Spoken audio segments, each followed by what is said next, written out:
Hello, তো বন্ধুরা চলে এসেছি সকাল সকাল ছাদের উপরে, দেখতেই পাচ্ছেন। তো ইনায়ার পাপা এখন পুঁইশাক কাটবে। আর কি বলবো তোমাদেরকে, ছাদে যে এত সুন্দর পুঁইশাক হবে আমি নিজেও ভাবতে পেরেছিলাম না, এত সুন্দর। আপনারা অবশ্যই একটা ছাদে পুঁইশাক চাষ করবেন। তো সকাল সকাল ইনায়াও চলে এসছে। তো ইনায়ার পাপা এখন কাটছে পুঁইশাকগুলো, দেখি কতলি হয়। তো এই তো দেখতে পাচ্ছেন কত কত পুঁইশাক হারভেস্ট করছে। আমি ক্যামেরাম্যান, আমি ক্যামেরা ধরে আছি আর কি। আমি সচরাচর সামনে আসতে চাই না।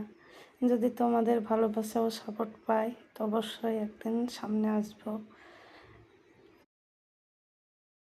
তো আমার পুঁইশাকগুলো কেমন হয়েছে আপনারা সব কমেন্টে জানান।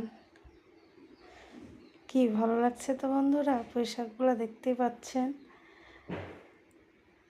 এই তো এটা আমার ড্রাগন ফলের গাছ, এর আগে তো আপনারা দেখেছেন।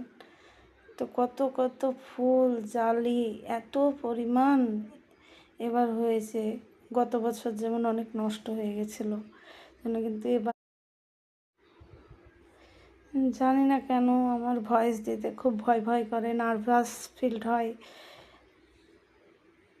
ভয়েস দিতে অভ্যস্ত না, জানি না কার ভালো লাগবে কার ভালো লাগবে না।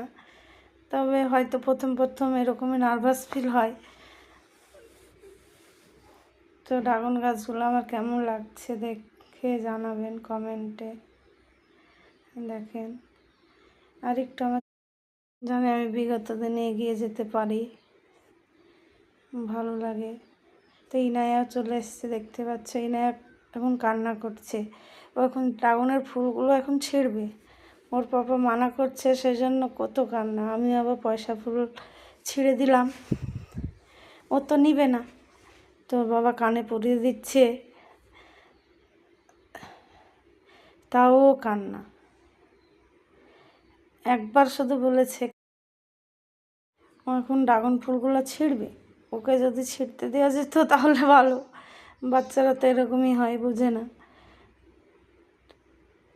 ওই ওই তো ফেলে দিল, ও এখন ফেলে দেবে, কখন ওই বড় ফুলটাই নেবে।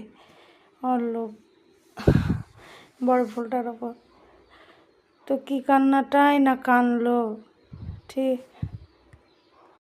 এনে ঠিক আছে বন্ধুরা, ভালো থাকেন, টাটা।